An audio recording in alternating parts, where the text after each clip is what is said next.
Xin kính chào quý cô bác, anh chị, các bạn và các em. Một ngày bình an sẽ đến với tất cả mọi người. Trân trọng giới thiệu đến quý vị tác phẩm Ngoại tình của tác giả Hạo Nhiên Nguyễn Tấn Ích. Bây giờ xin mời quý vị cùng lắng nghe. Cứ mỗi chiều thứ 6 hàng tuần, người ta thấy một thiếu phụ ăn mặc lộng lẫy, rụt rè đi vào khu cư xá Thanh Đa. Người phụ nữ ấy thường hay mặc những chiếc áo đầm vừa kín đáo vừa mang dáng nét Tây phương, được may rất hợp thời trang theo mẫu trong sách catalog mới nhất từ ngoại quốc gửi về. Đôi khi là bộ váy kiểu nữ tiếp viên hàng không bó sát đùi để lộ đôi chân trắng nõn nà. Thỉnh thoảng nàng mặc loại áo dài màu đen không cổ, rộng hở cả hai vai, khoe chiếc cổ cao và đôi vai đầy đặn mịn màng. Duy chiếc mũ rộng vành kiểu nữ hoàng Anh quốc màu tím than là nàng không hề thay đổi.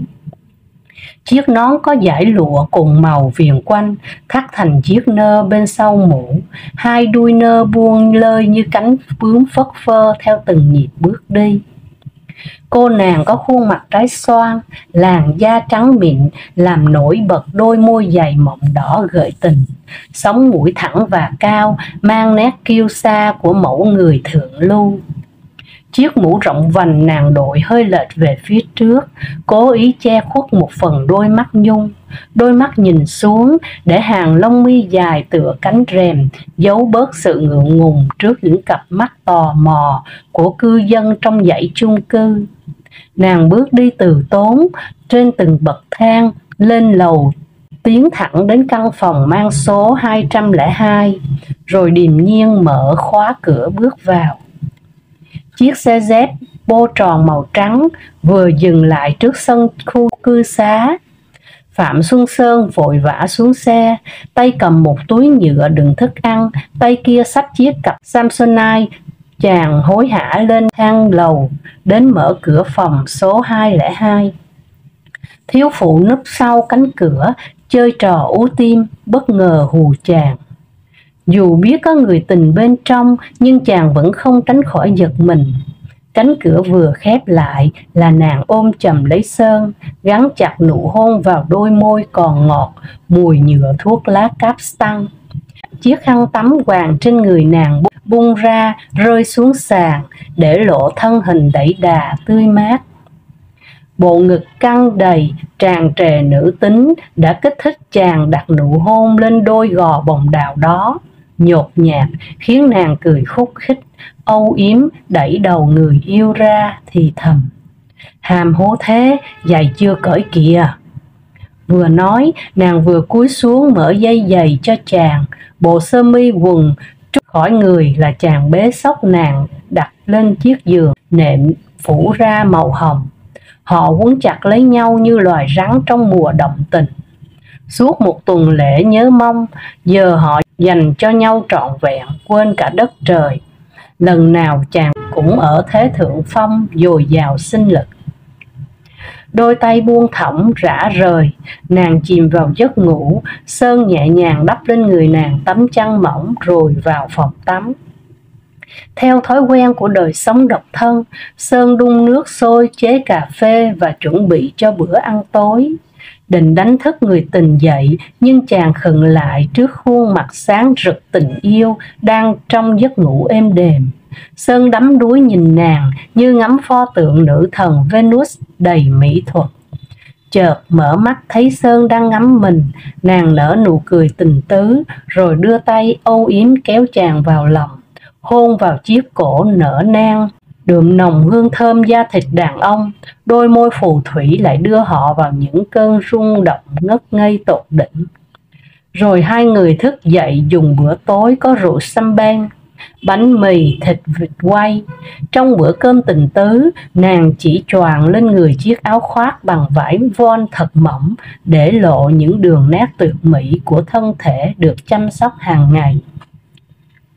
Đồng hồ đánh thức lúc 2 giờ sáng, thiếu phụ vội vàng trang điểm sơ sài, rồi hôn từ biệt người yêu và hẹn gặp nhau vào thứ 6 tuần tới. Chiếc xe van của công ty hàng hải đậu trước sân biệt thự Hoàng Hoa. Trương Thúy Liễu, vợ của thuyền trưởng Mạc Chấn, chạy ra đón chồng. Hai thủy thủ lần lượt khuân những thùng quà của ông thuyền trưởng mua từ ngoại quốc về cho vợ và con. Mạc Chấn hôn vợ rồi vội vã vào nhà ôm hai đứa con gái vào lòng. 6 tháng xa nhà, chàng nhớ con đến quay quắt. Những ngày tháng bồng bềnh trên biển cả, hình ảnh của hai đứa con gái mũm mĩm choáng ngợp trong giấc ngủ của chàng. Vợ chồng lấy nhau đã được 6 năm, từ khi Thúy Liễu còn là sinh viên văn khoa. Giờ hai người có với nhau hai mặt con, đứa lớn lên 5, đứa nhỏ 2 tuổi. Vợ chàng cùng với hai đứa con, chị vú nuôi và người giúp việc, sống trong căn biệt thự rộng thênh thang, được xây cất theo kiểu kiến trúc của Pháp thời cận đại. Mạc Chấn tốt nghiệp trường hàng hải Nha Trang, du học ở Mỹ 2 năm, rồi được một công ty hàng hải Tân Gia Ba ký hợp đồng mướn chàng làm việc từ ngày ra trường đến nay. Hiện giờ chàng là thuyền trưởng một chiếc tàu chở hàng hóa của một công ty vận chuyển Singapore. Chuyến đi nào cũng dài ngày, thời gian không dưới nửa năm, mỗi năm nghỉ phép 2 tuần lễ, được gần vợ gần con. Mạc Chấn cảm thấy vô cùng hạnh phúc. Cuộc sống thủy thủ trong những chuyến hải hành là chuỗi ngày cô đơn, lại còn phải chống chọi với những cơn cuồng phong sóng dữ. Hết phép, Mạc Chấn quyến luyến từ biệt vợ con, lên đường chuẩn bị cho một chuyến ra khơi vượt Thái Bình Dương sắp tới. Những ngày tháng rảnh rỗi, Thúy Liễu ghi tên học lớp Anh văn tại trường Việt Mỹ. Tại đây, nàng quen với Sơn, thầy dạy Anh ngữ. Sau buổi học, hai người thường đưa nhau đến tiệm kem giải khát trước khi về nhà. Thỉnh thoảng họ rủ nhau đi nghe nhạc, nhảy đầm tại các hộp đêm. Dần dà, từ chỗ tình bạn đến tình yêu, một mối tình bất chính. Cả hai đều biết, nhưng hình như họ quá say mê nhau nên liều lĩnh. Thúy Liễu biết nàng không xứng đáng với tình yêu của Mạc Chấn dành cho nàng. Nhiều lúc nàng cảm thấy xấu hổ trước cử chỉ âu yếm, nuông chiều của chồng. Có lắm khi nàng tự mắng nhiếc mình trắc nết hư thân, bỏ bê con cái, phó mặc cho chị vú nuôi.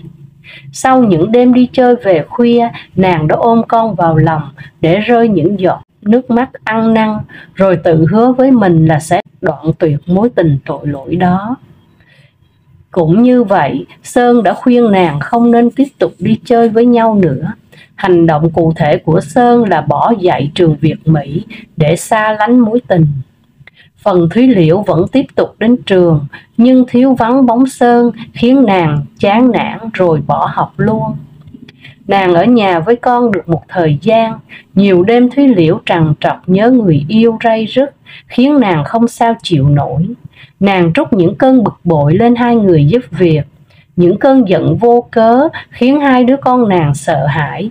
Cuối cùng, Thúy Liễu đành phải tìm đến nhà Sơn và hai người thỏa thuận gặp nhau vào chiều thứ 6 hàng tuần. Thúy Liễu trong vòng tay chồng mà sao nghe lòng trống rỗng lạnh băng. Những rung động thuở ban đầu của nàng đối với Mạc Chấn giờ đây không còn nữa. Chỉ còn là lòng kính trọng và biết ơn. Tình mẫu tử dành riêng cho hai con cũng không vượt qua được tình yêu của nàng trao cho Sơn.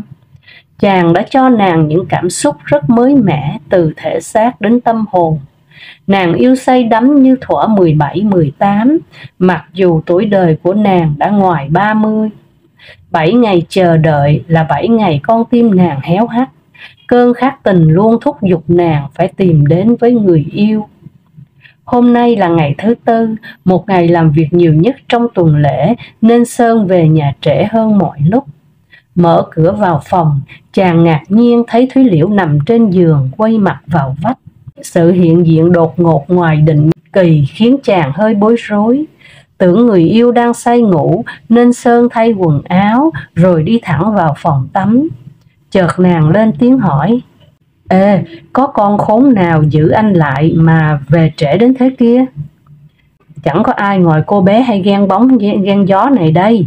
Chàng vừa nói vừa đến bên nàng hôn lên đôi môi chi mím chặt, mới hòa giải được cơn giận hờn vì chờ đợi. Thúy Liễu nghiêm trang cầm tay Sơn đặt lên bụng nàng âu yếm. Chúng mình sắp có với nhau một đứa con. Thế chồng em nghĩ sao?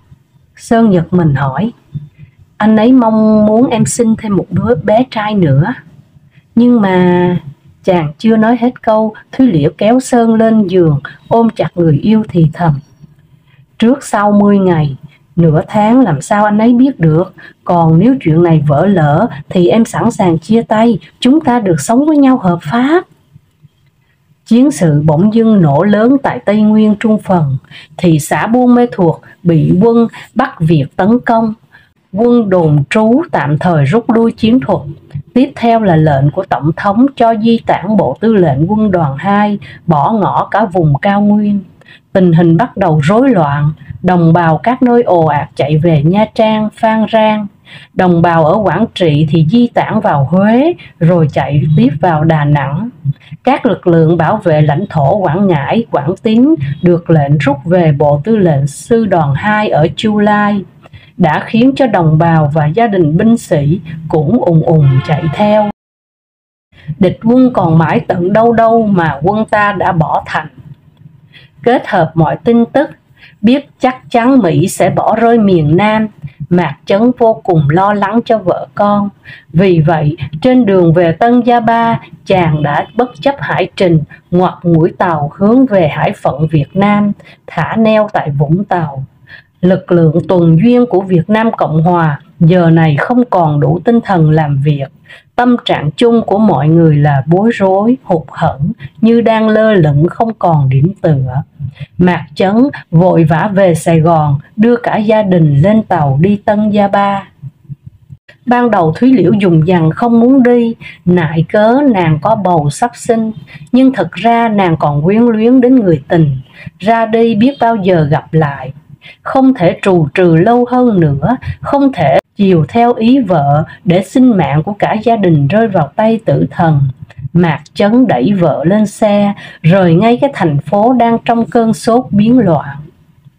Ngày 30 tháng 4 năm 1975, gia đình Mạc Chấn đang ăn cơm tối tại đảo Guam. Nghe bản tin của đài BBC loan báo Dương Văn Minh ra lệnh cho quân lực miền Nam buông súng, chính quyền miền Nam tuyên bố đầu hàng.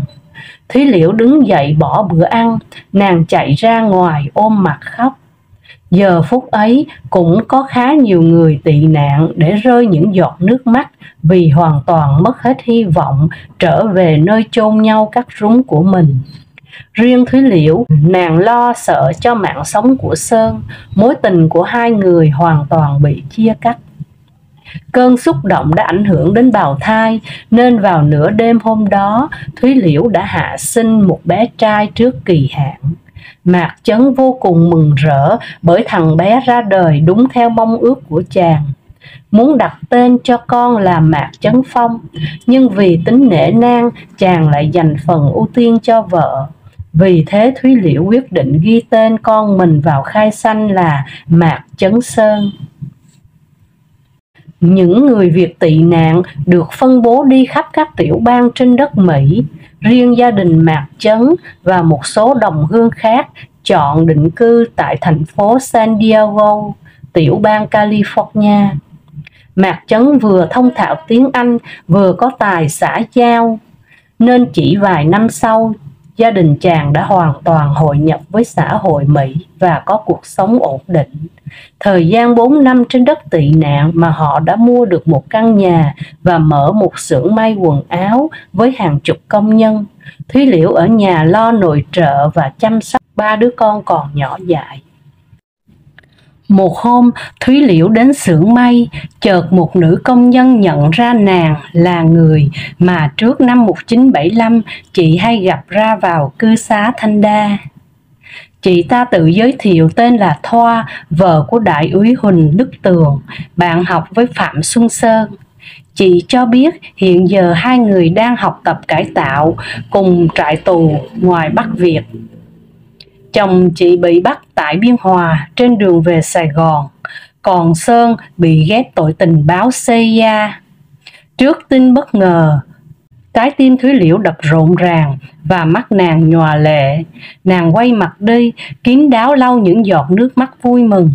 Tuy vậy, nàng vẫn cố giữ vẻ bình thản, dè dặt hỏi: "Thế chị có thường xuyên gửi quà về cho chồng không?" "Tôi đã gửi về cho anh ấy từ 2 năm nay, thỉnh thoảng có thơ của chồng tôi nữa. Nhà tôi có viết trong thư là anh Phạm Xuân Sơn gửi lời thăm tôi và bạn bè nào mà anh ấy quen biết. Nhờ vậy mà tôi biết chắc chắn anh Sơn còn sống."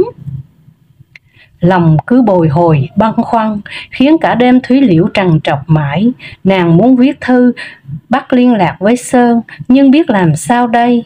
Người nữ công nhân ấy biết có giữ bí mật về những liên hệ giữa nàng và Sơn không? Bóng ma hạnh phúc gia đình cứ ám ảnh khiến nàng chần chừ.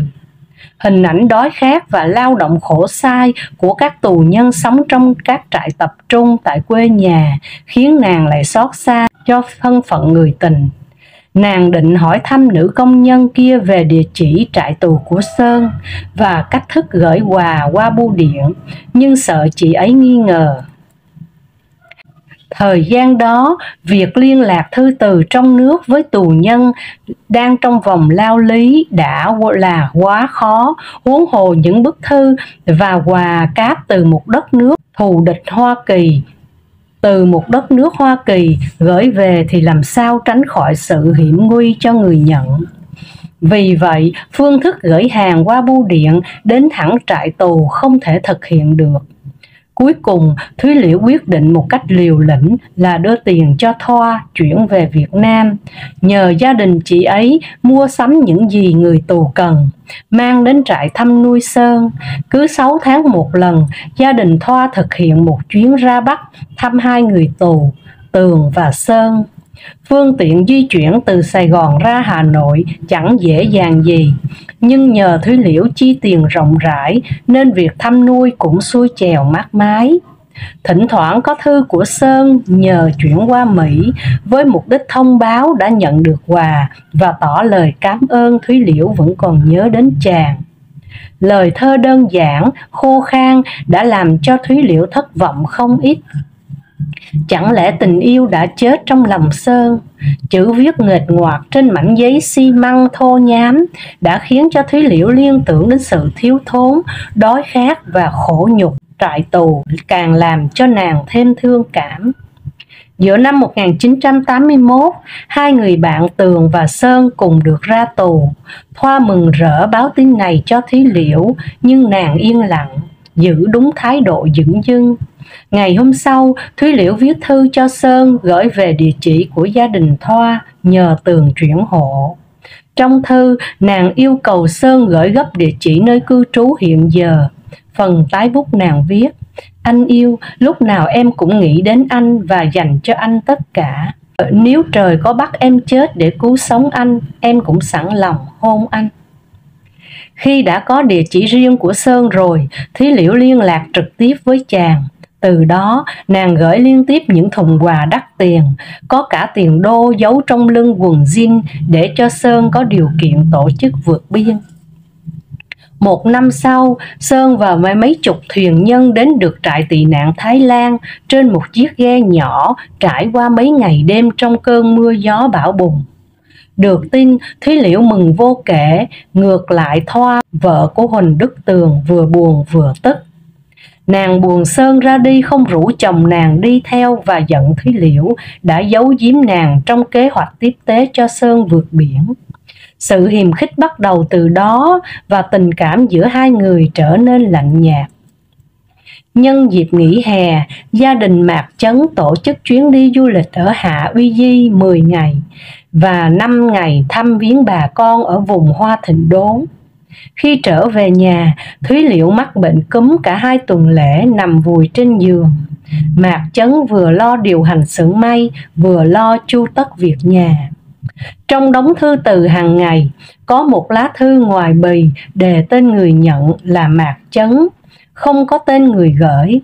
Bóc thư ra đọc, khuôn mặt chàng bỗng dưng tái dần rồi quỵ xuống trên chiếc sofa bên cạnh. Mạc Chấn ôm đầu suy nghĩ và bất ngờ chàng đứng bật dậy, tông cửa vào phòng vợ đang nằm dưỡng bệnh.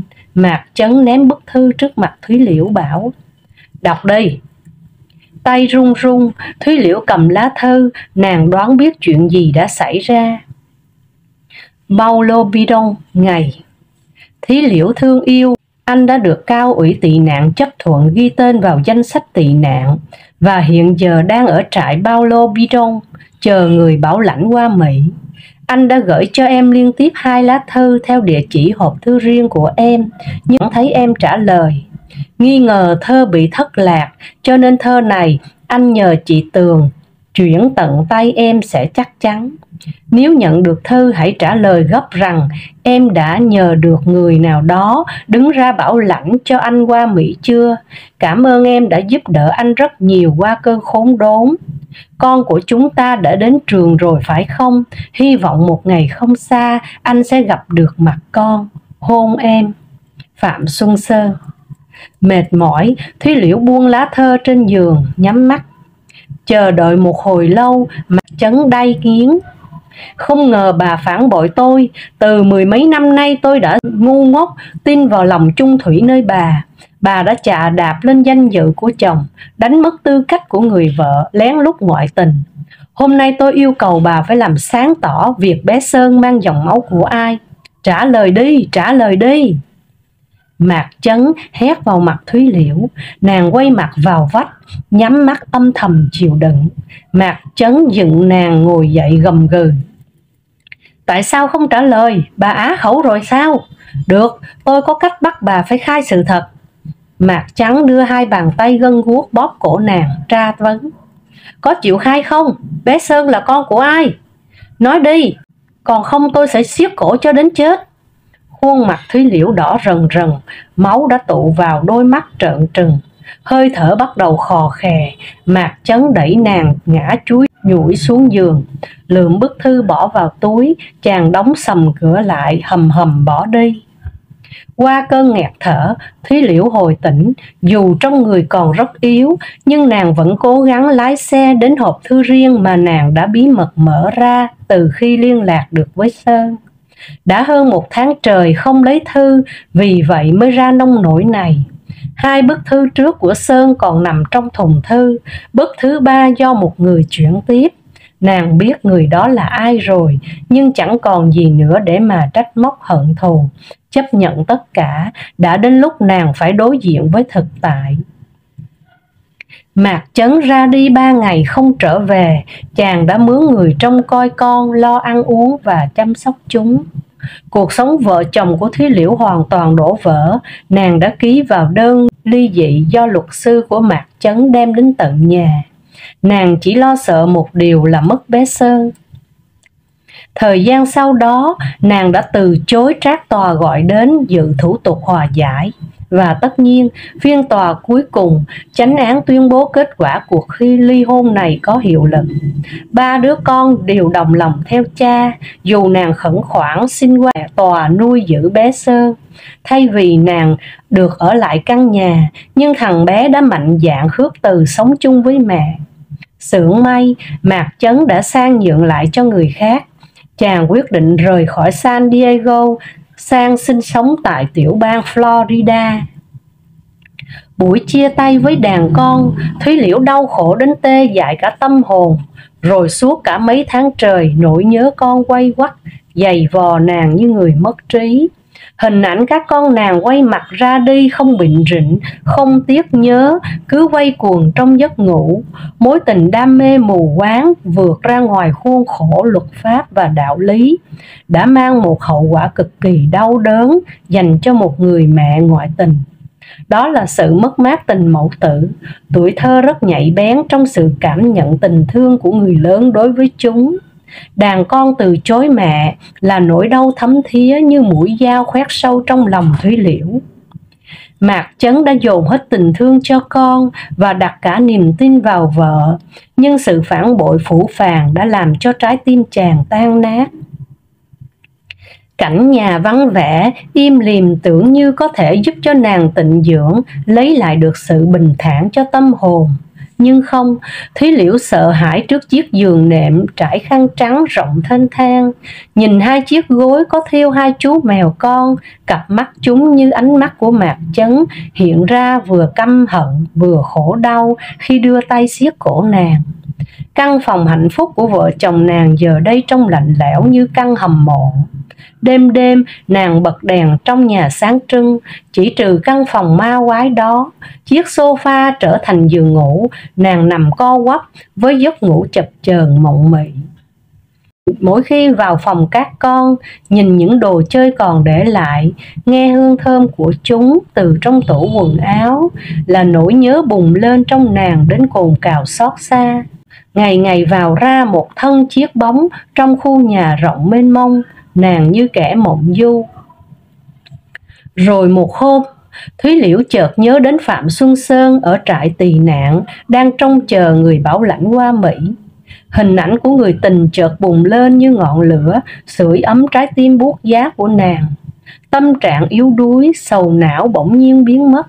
Thay vào đó là một năng lực diệu kỳ bộc phát bất ngờ, làm phấn chấn tâm hồn nàng như con mèo đói nằm uể oải bỗng phát hiện con mồi đang đi tới. Nàng bật dậy như chiếc lò xo đầy xung lực.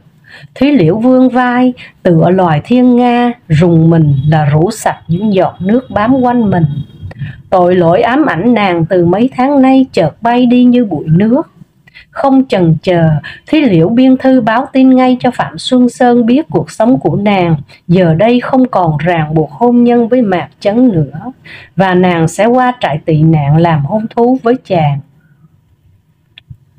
Chuyến bay Singapore Airlines sẽ cất cánh tại phi trường Los Angeles. Thúy Liễu dậy từ lúc 5 giờ khi ngoài trời còn mù sương. Hai chiếc vali lớn đựng quần áo và vật dụng cần thiết cho nàng và Sơn đã sắp sẵn đâu vào đó. Suốt mấy tháng qua, tinh thần luôn luôn căng thẳng, cho nên sức khỏe của Thúy Liễu xuống thấy rõ. Dù cố gắng trang điểm tỉ mỉ, cũng không che lấp được những vết nhăn đã bắt đầu xuất hiện trên hai đuôi mắt nàng. Da mặt mịn màng, tươi trẻ trước đây đã đổi thành màu da xám xịt u tối, còn đôi mắt thâm quầng trũng sâu vì mất ngủ. Thúy Liễu ngượng ngạo ăn miếng bánh mì với ly sữa nóng rồi ra xe lên đường. Nàng cố gắng đi sớm để tránh kẹt xe. Phải mất 2 giờ lái xe từ San Diego đến phi trường Los Angeles.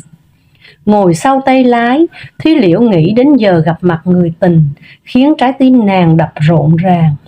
Nàng tự hỏi chẳng biết thân thể Sơn có còn vạm vỡ như ngày xưa, hay lao tù đã hút hết sinh lực của chàng. Nụ hôn đầm thắm trao nhau ngày nào trong những lần hò hẹn vẫn còn đầy trong ký ức Thúy Liễu, và hình ảnh những lần gối chăn đắm đuối khiến lòng nào nao nao.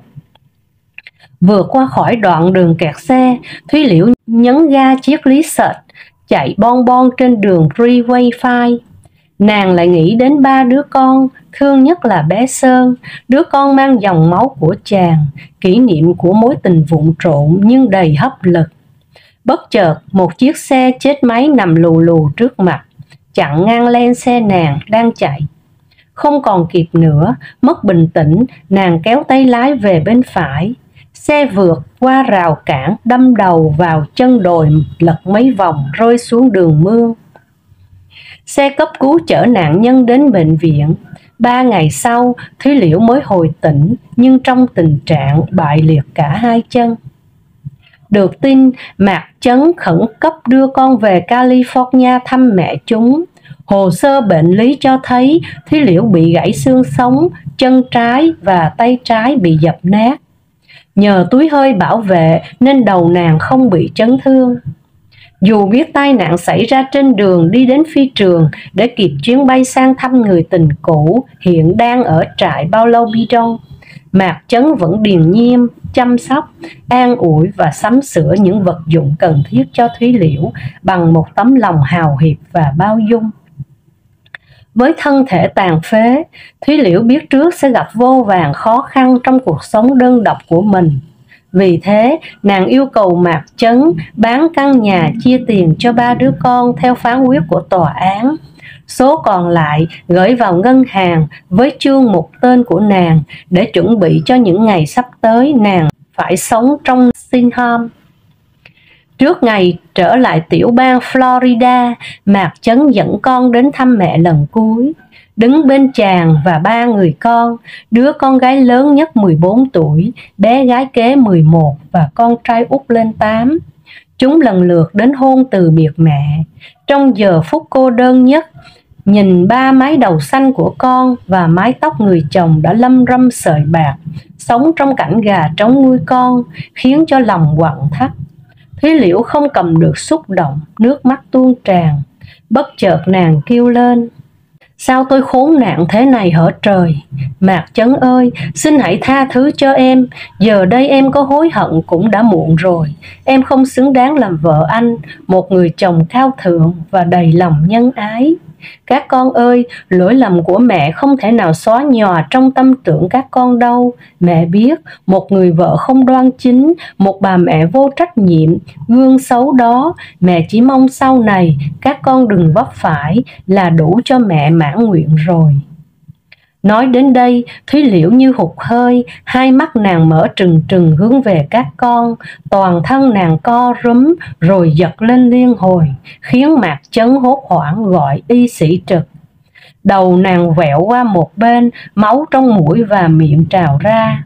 Bác sĩ và y tá hết lòng cấp cứu nhưng đành bó tay. Theo lời bác sĩ điều trị, bệnh nhân bị xuất huyết trong phổi, và vì sức nàng quá yếu nên không chịu đựng nổi những thương tích trầm trọng. Mạc Chấn phải lưu lại thêm mấy ngày nữa. Chàng lo chôn cất Thúy Liễu nơi nghĩa trang, mướn người xây mộ, đến chùa làm lễ cầu siêu cho linh hồn nàng được siêu thoát, và gửi linh vị của nàng cho chùa lo hương khói. Khi công việc hoàn tất, chàng và con mới lấy vé bay về Florida. Trước ngày từ biệt, Mạc Chấn đưa con đến mộ mẹ của chúng. Chàng đặt vòng hoa trên mộ Thúy Liễu. Mỗi đứa con đều có hoa cắm trên mộ mẹ và thắp hương khấn lễ. Nhìn 3 mái đầu chích khăn tang cúi trước bia mộ như đàn chim non mất mẹ, Mạc Chấn cảm thấy nỗi xót thương tràn ngập lòng chàng. Ánh mắt đầy hối hận và van lơn của Thúy Liễu nhìn chàng trong giây phút cuối cùng chợt xuất hiện lên trong trí nhớ chàng. Đột nhiên, Mạc Chấn ôm mặt khóc nấc lên. Các con vội chạy đến ôm lấy chàng cùng kêu lên: ba ơi! Truyện ngắn Ngoại Tình xin được phép dừng lại ở đây. Chân thành cảm ơn quý vị đã lắng nghe. Hẹn gặp lại cả nhà vào lúc 5 giờ 30 sáng trên kênh Cô Khanh đọc truyện và lúc 20 giờ trên kênh Truyện Mới Mỗi Ngày. Xin chào.